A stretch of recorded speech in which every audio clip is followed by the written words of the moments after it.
दोस्तों, मैं हूं आपका दोस्त फायर्ड अप राकेश। आज मैं आपसे एक ऐसी घटना के विषय में बात करने वाला हूं जो ये लॉकडाउन के चलते बनी। जब पूरा देश बंद था, लोग अनेक लोगों की सेवाओं में लगे थे, उसके चलते यह घटना बनी जिसने मेरे अंतर मन को झकझोर के रख दिया।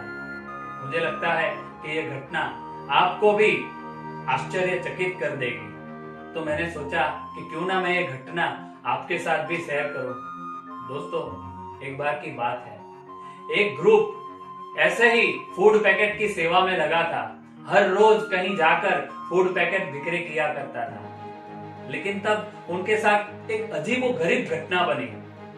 पहले दिन जब वो बिक्री करने के लिए गए, तब एक कुत्ता कहीं से तेजी से दौड़कर आया और किसी इंसान के हाथ से फूड पैकेट छीनकर चला गया।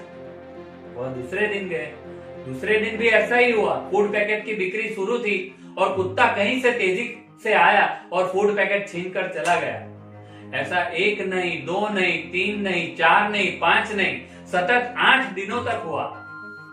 तब वह ग्रुप के लीडर ने सोचा कि ये कुत्ता हर रोज आता है, कहीं इसी ने किसी को काट लिया तो लेने के देने पड़ जाएंगे।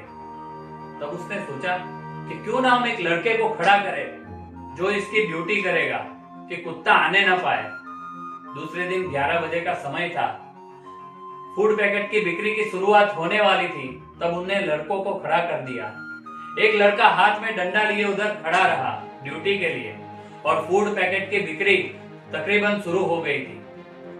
जैसे ही फूड पैकेट की बिक्री शुरू हुई कि कहीं से वह कुत्ता अचानक तेजी से दौड़ता हुआ आया और किसी के हाथ से फूड पैकेट छीनकर भागने लगा। तब वह लड़का डंडा लेकर उसके पीछे भागा। वह कुत्ते के पीछे करता करता करता एकदम आगे की ओर चला गया। कुत्ता भागता रहा और आगे एक झोपड़ी में घुस गया। जब वह झोपड़ी में घुसा, तब वह लड़का चलता चलता वह भी उस झोपड़ी की तरफ गया। वह आदमी भी झोपड़ी तक आ गया, लेकिन तब तक कुत्ता फूड पैकेट की थैली झोपड़ी में रख के बाहर आ चुका था। वह आदमी झोपड़ी में झांकता है तो एक इंसान लेटा हुआ था जिसकी लंबी लंबी दाढ़ी थी, बदन पे मैले घेले कपड़े थे, उनका एक पांव भी नहीं था। ऐसा प्रतीत हो रहा था कि कई दिनों से यह इंसान नहाया नहीं है। तब लड़के ने कहा, अरे भैया, ये कुत्ता तुम्हारा है? तब वह अपंग इंसान ने कहा कि उसे कुत्ता मत कहो, वो मेरा बेटा है। तब लड़के ने कहा कि अरे भाई, ऐसी बात नहीं है, यह कुत्ता हर रोज आता है और किसी ना किसी के हाथ से फूड पैकेट छीन कर चला जाता है। अगर किसी को काट लिया तो ऐसे में डॉक्टर कहाँ मिलेगा? तुम इसे बांध कर रखा करो। और रही बात आपके खाने की, तो कल से आपको मैं यहाँ हर रोज फूड पैकेट देने आया करूंगा। बात सिर्फ खाने की नहीं है और मैं उसे मना भी नहीं करूंगा। अरे, मेरी भाषा भले ही वह न समझता हो, पर मेरी भूख को वह भली भांति जानता है साहब। जब मैं घर छोड़कर आया था, तब से ये मेरे साथ है। मैं नहीं जानता कि इसने मुझे पाला है या मैंने उसे पाला है, किंतु ये मेरे लिए मेरे बेटे से भी बढ़कर है। मैं तो फुटपाथ पे पेन बेचता हूँ, लेकिन आजकल पूरा भारत बंद है। वह लड़का एकदम शॉक हो गया। उसे यह संबंध समझ नहीं आ रहा था। तब उस अपंग आदमी ने खाने का पैकेट खोला और आवाज लगाई, भोलू, ओ बेटा भोलू, आजा, खा ले। कुत्ता दौड़ता हुआ आया और उस अपंग आदमी को चाटने लगा। उसने खाने को सूंघा तक नहीं। तब उस आदमी ने खाने की थैली खोली और पहले भोलू का हिस्सा निकाला और फिर अपना हिस्सा निकाला। दोनों ही खाने में व्यस्त हो गए। उस लड़के के हाथ से डंडा नीचे गिर गया और वह उन दोनों को पलके झुकाए बिना एक की तस उनके सामने देखता रहा। उसने उन अपंग व्यक्ति से बोला कि भैया जी, आप भले ही गरीब है, लेकिन आपके भोलू के जैसा बेटा हर किसी को नसीब नहीं होता। तब उस लड़के ने अपनी जेब से पैसे निकाले और उस गरीब इंसान को देना चाहा। तब उस गरीब इंसान ने कहा कि रहने दो साहब, मुझे इस पैसे की क्या जरूरत, मेरे से ज्यादा किसी और को ये काम आएंगे। मेरे लिए तो मेरा बेटा है ही, यह हर रोज मुझे खाना लाकर देता है, इसलिए आप ये पैसा रहने दो।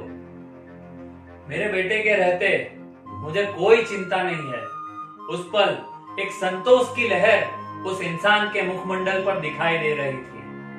वह लड़का हैरान था। आज एक पुत्र भी ऐसा नहीं कर सकता, और तो और आज इंसान भी एक दूसरे का छीनने को आतुर है। और यह कुत्ता अपने मालिक की, अपने परवरिशकर्ता की पुत्र धर्म निभा रहा था। बिना अपने मालिक के वह कुत्ता खाना भी नहीं खाता है। वो देखता रहा, बेबाक देखता रहा, फिर जोर से अपने सिर को झटक के इस सिलसिले पर चर्चा करते करते, विचार करते करते, विमर्श करते करते वह लड़का चला गया। अब उसके हाथ में कोई डंडा नहीं था, और प्यार पर कोई वार कर भी कैसे सकता है। और यही तो सही मायने में प्यार की पराकाष्ठा थी।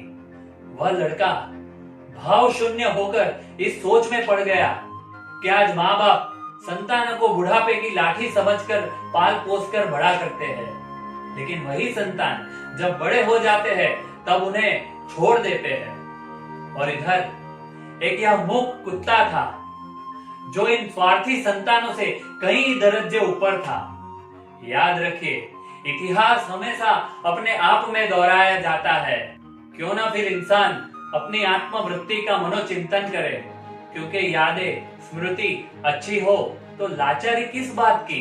फायर्ड अप राकेश आपसे यही कहेगा कि आओ इस सिलसिले में परिवर्तन लाए। आओ अपने वडीलों का, अपने बुजुर्गों का आदर करें, उनको संभाले, उनकी मनोवृत्ति को तैयार करें। बाकी फायर्ड अप राकेश आपसे यही कहेगा कि जिंदगी बहुत खूबसूरत है। आप अपनी सोच बदल लीजिए, जिंदगी अपने आप बदल जाएगी। आप खुश रहे, आबाद रहे।